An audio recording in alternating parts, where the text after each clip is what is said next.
আর মাত্র কয়েকটা দিন পর ননদিনীটা চলে যাবে শ্বশুর বাড়ি। তো সেটারই প্রস্তুতি চলছে। ওর এখানে অনেক কেনাকাটা দেখতে পাচ্ছেন। এগুলো পরে আপনাদের সঙ্গে ইনশাল্লাহ শেয়ার করব। আসসালামু আলাইকুম ভিউয়ার্স, আমি সুমাইয়া হাসান। আপনাদের সবাইকে স্বাগত জানাচ্ছি নতুন আরেকটি দিনের আরেকটি ব্লগ দেখার জন্য। আশা করছি যে যেখান থেকে আমার আজকের ভিডিওটি দেখছেন সবাই আল্লাহর রহমতে ভালো আছেন, সুস্থ আছেন। আমরাও আলহামদুলিল্লাহ আল্লাহর রহমতে বেশ ভালো আছি। আজকের ভিডিওটা আমি সকাল থেকেই শুরু করেছি। তো সকালে হচ্ছে বাবুর খাবার দিয়ে এই ভিডিওটা শুরু করছি। এখানে হচ্ছে বাবুকে আজকে সুজি দিব, তো সুজির সঙ্গে আমি প্রথমবার কলা মিক্সড করে দিচ্ছি। এই পর্যন্ত বেশ কয়েকদিন ওকে সুজি দিয়েছি সকালের নাস্তাতে। তো সুজিটা এমনিতেই ফর্মুলা মিল্ক মিশিয়েই খাইয়েছি। তো আজকে মনে হলো যে একটু কলা দিয়ে দেখি ও খায় কি না। তো কলাটা আমি এমনিতে ওকে ফ্রুট চুষনি যে আছে সেটাতে দিয়ে খাইয়েছি কয়েকবার। আর সুজির সঙ্গে এই প্রথমবার ওকে মিশিয়ে দিচ্ছি। তো ওকে যেহেতু আজকে প্রায় ৯ দিন যাবৎ আমি সলিড খাবার দিচ্ছি, মোটামুটি একটা ধারণা হয়ে গেছে যে কী ধরনের খাবার দিলে ও সেটা নিতে পারছে আর কী ধরনের খাবার নিতে পারছে না। তো আলহামদুলিল্লাহ আমার কাছে মনে হলো সাদিদ মোটামুটি সব ধরনের খাবারই নিতে পারছে, ওর খুব একটা প্রবলেম হচ্ছে না। তো বাবুকে সলিড খাবার দেওয়ার আগে আমি কিন্তু অনেক রকম টেনশনে ছিলাম, আর বুঝতেই পারছিলাম না কি দিয়ে শুরু করব বা কি খাওয়াবো। আর বাচ্চাদের দেখা যায় একই খাবার আসলে প্রতিদিন যদি দিতে থাকি, মানে কন্টিনিউয়াসলি একই খাবার দিলে ওরা কিন্তু খাবারটা আর খেতে চায় না। যার কারণে একই খাবার প্রতিদিন না দিয়ে একটু ভিন্নভাবে খাওয়ানোর চেষ্টা করছি। তবে যেটাই দিচ্ছি পরাপর ৩ দিন দিচ্ছি, তারপরে হচ্ছে একটু পরিবর্তন করছি। যেমন খালি সুজিটা আমি ওকে পরাপর ৩-৪ দিন দিয়েছি শুধু ফর্মুলা মিল্কের সাথে। আর তারপরে হচ্ছে ওকে আবার এটার সাথে একটু ডিমের কুসুম অ্যাড করে একদিন দিয়েছিলাম। তো সেটাও আলহামদুলিল্লাহ ও বেশ ভালোভাবেই খেয়ে নিয়েছে। তো এইভাবেই আমি আসলে পরিবর্তন করে করে ওকে খাওয়াচ্ছি। তো যেহেতু ৯ দিন যাবৎ খাওয়াচ্ছি আর এখন পর্যন্ত আলহামদুলিল্লাহ কোনো সমস্যা হয়নি। তো সবাই দোয়া করবেন যেন বাকি দিনগুলোতেও কোনো প্রবলেম না হয়। ১ মাস খাওয়ানোর পর আসলে ধারণা হয়ে যাবে যে কী ধরনের খাবার দিলে ভালো হবে। আর আমি চেষ্টা করছি শুরু থেকে ওকে একদমই পুষ্টিকর স্বাস্থ্যসম্মত খাবার খাওয়াতে। এই খাবারগুলো কিন্তু আমি নিজের মন মতো খাওয়াচ্ছি না বা আমি আমার মতো করে খাওয়াচ্ছি না। এগুলোর মানে এই জিনিসগুলো শিখতে আমার অনেক সময় লাগছে। এগুলো আমি নিজেও ভালো করে শিখে তারপরেই বাবুর উপর এপ্লাই করছি। বেশ কয়েকজন বড় বড় ডক্টরের সাজেশন অনুযায়ী আমি বাচ্চার খাবারগুলো প্রতিদিন তৈরি করছি। তো সাদিদকে আমি কি কি খাওয়াচ্ছি বা খাবারের মেনুগুলো যদি আপনারা দেখতে চান তাহলে কমেন্টে জানাবেন। আমি চেষ্টা করব রেগুলার আপনাদের সঙ্গে শেয়ার করতে। যেহেতু এই মাসটা হচ্ছে বাচ্চাদের সলিডের শুরুর দিকে, তো এই সময়েই কিন্তু ওর খাবারের যে টেস্টটা সেটা ওকে দিতে হবে। তাই ওকে এমন কোনো খাবার দেওয়া যাবে না যেটার টেস্ট ও নিতে পারছে না বা ওর কাছে ভালো লাগছে না। যেই খাবারটা ও পছন্দ করবে বা খাবারের টেস্ট কেমন হয়, খাবারের সাথে পরিচিতিটা ঠিক কেমন, এই বিষয়গুলোই কিন্তু এখন ওকে শেখাতে হবে। এমন না যে ওকে এখন একদম বাটি ভরে ভরে খাওয়াতে হবে, সব খাবার একসাথে খাইয়ে দিতে হবে। এখন ও যতটুকুই খায় অতটুকুই কিন্তু আলহামদুলিল্লাহ, ওকে আসলে আমি প্রেশার দিয়ে খাওয়াই না। ওকে মানে ও নিজের ইচ্ছাতে যতটুকু খায় ততটুকুই ওকে দিচ্ছি।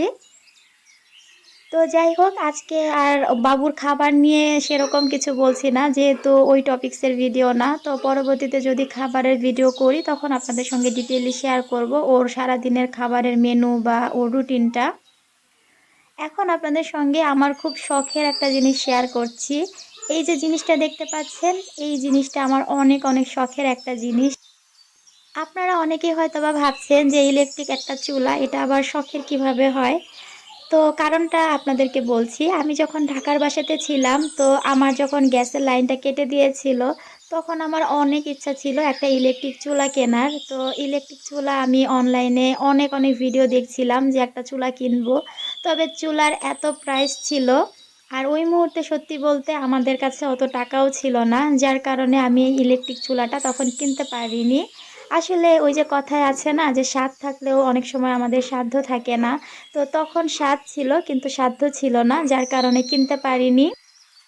তারপরে লাস্ট কয়েকটা বছর আমাদের অনেক বেশি ঝামেলায় কেটেছে, যার কারণে এই চুলা কেনার শখটা শখই রয়ে গিয়েছিল। এটা আর তখন কেনার কথা মাথায় আসেনি, এতটা প্রবলেম ফেস করেছি।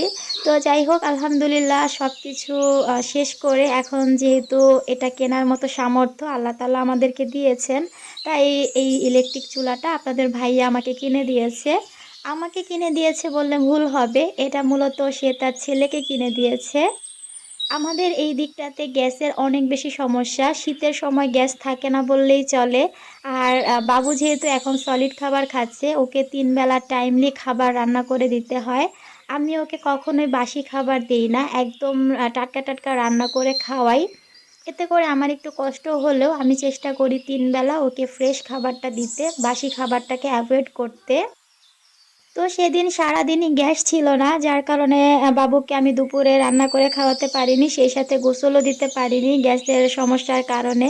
তো এটা তার বাবা শোনা মাত্রই বলছিল যে একটা ইলেকট্রিক চুলা অর্ডার দিতে। আমি ভেবেছিলাম অনলাইনে কিনবো, তো পরবর্তীতে ওই দিন আবার আমার ননদও নিউ মার্কেট গিয়েছিল। তো পরে ভাবলাম যে নিউ মার্কেট থেকে যেহেতু কিনবো, তো অর্ডার না দিয়ে ওকে বলি, ও নিয়ে আসবে। তো আমার ননদকে বলার পর ও নিউ মার্কেটে ভালোভাবে দেখে শুনে এই চুলাটা নিয়ে এসেছে। এই চুলাটা আমার অনেক বেশি পছন্দ হয়েছে। এটা দেখতেও যেমন সুন্দর, কোয়ালিটিও অনেক ভালো ছিল। তো এটা একটা ইনফ্রারেড চুলা ছিল, এটাতে সব রকমের হাঁড়ি ব্যবহার করা যাবে। আমি এই ধরনের একটা চুলাই কিনতে চাচ্ছিলাম। তো চুলাটা ছেলের জন্য কেনা হলেও শখটা কিন্তু আমারই পূরণ হলো। কারণ যেহেতু এটা আমার শখ ছিল, ছেলের নামে কেনা হয়েছে বলে যে ছেলেরই চুলা তা তো না। এটাতে আমরাও রান্না করব। তো সব মিলিয়ে কিন্তু দেখা যাচ্ছে যে লাভটা আমারই হয়েছে, কারণ চুলাটা পেয়ে আমি অনেক বেশি খুশি হয়েছি। তো আপনাদের ভাইয়াও এই চুলাটা আমাকে কিনে দেওয়ার পর আমি তাকে অনেক ধন্যবাদ জানাচ্ছিলাম। তো সে আমাকে বলছিল যে কেন? তো আমি বললাম যে এটা পেয়ে আমি অনেক বেশি খুশি। কারণ এই চুলাটা আমার অনেক বেশি শখ ছিল যে একটা ইলেকট্রিক চুলা কিনবো। যেহেতু ফাইনালি চুলাটা কিনে দিয়েছো, তাই আমি অনেক বেশি খুশি হয়েছি। তো যাই হোক, আমার সেই শখের জিনিসটা আপনাদের সঙ্গে শেয়ার করলাম। কেমন লেগেছে অবশ্যই কমেন্ট করে জানাবেন। আর এই চুলাটা কে কে এই পর্যন্ত ব্যবহার করেছেন বা করছেন সেটাও আমাকে কমেন্টে চাইলে জানাতে পারেন। এটা মিয়াকো ব্র্যান্ডের একদমই নিউ একটা চুলা। এটা কয়েক মাস হলো লঞ্চ হয়েছে। তো যার কারণে এই চুলাটাই নেয়া। এটার রিভিউ আমি দেখলাম মাশাআল্লাহ অনেক ভালো। আমি ইউটিউবে এটার রিভিউ সার্চ করেছিলাম, তো সবাই অনেক ভালো ভালো রিভিউ দিয়েছে। আর এটা আমি একদিন ইউজও করেছি, আমার কাছেও বেশ ভালো লেগেছে। ইলেকট্রিক চুলাটা তো আর প্রতিদিন ব্যবহার করা হবে না, যখন গ্যাস একেবারেই থাকবে না তখনই মূলত এটা কাজে লাগবে। এই কারণে এটাকে আমি ওভাবেই রেখে দিয়েছি, ইউজ করা হচ্ছে না। তবে মাঝখানে একদিন আমি এটা জাস্ট চালিয়ে দেখেছিলাম, মানে বাবু রান্না করে দেখছিলাম যে ঠিকঠাক আছে কি না। তো দেখলাম সব কিছু ঠিকই আছে। তো যাই হোক, চুলাটা তো দেখিয়ে দিলাম। আর সকালবেলার কাজকর্ম আর সেরকমভাবে আপনাদেরকে শেয়ার করতে পারিনি, মানে জাস্ট কাজগুলো শেয়ার করেছি, কি কি করেছি সেটা আর বলিনি। এটা হচ্ছে বিকেলবেলা। তো বিকেলে আমার ননদের জন্য হচ্ছে মালটা কাটছি, ওর একটু জ্বর এসেছে, তো ওকে মালটা দিব। আর এখান থেকে ১ পিস মালটার রস আমি হচ্ছে সাদিদকে ট্রাই করব। এই প্রথমবার ওকে মালটার রসটা দিচ্ছি। নর্মালি ফ্রুটসটা কিন্তু দুপুরের দিকে, মানে সকালের পরে যেই হালকা নাস্তাটা ওই সময় দিলে ভালো হয়। তো আমার আর ওই সময় মনে ছিল না, এই কারণে এই সময়টাতে দিচ্ছি। এটা আসলে ঠিক ৪টার দিকে, তো বিকেলই বলা চলে। তো আমি মালটার রসটাকে এরকম করে তারপরে এই যে যেটা দেখতে পাচ্ছেন সামনে, এটার নাম তো আমি জানি না, এটার ভেতরে দিয়েই আমি জুসটা ওকে ট্রাই করাচ্ছিলাম। তবে এই মালটাটা ওর একদমই পছন্দ হয়নি। ওকে মুখে দেওয়ার সাথে সাথেই ওর এক্সপ্রেশনটা এমন ছিল যে এটা খুবই বাজে খেতে। যেহেতু জীবনে প্রথমবার ওকে এই মালটার জুসটা দিয়েছি, আর এই মালটাটা একটু টক ছিল, যার কারণে ওর হয়তোবা খেতে খুব একটা ভালো লাগেনি। ও খুব একটা খায়ও নি, অল্প একটু খেয়েছে। ১ চামচ বা ১.৫ চামচের মতো খেয়েছে। তো যাই হোক, আমি আর পরবর্তীতে জোর করিনি। তো আজকের ভিডিও থেকে এখানেই বিদায় নিচ্ছি। আল্লাহ হাফেজ।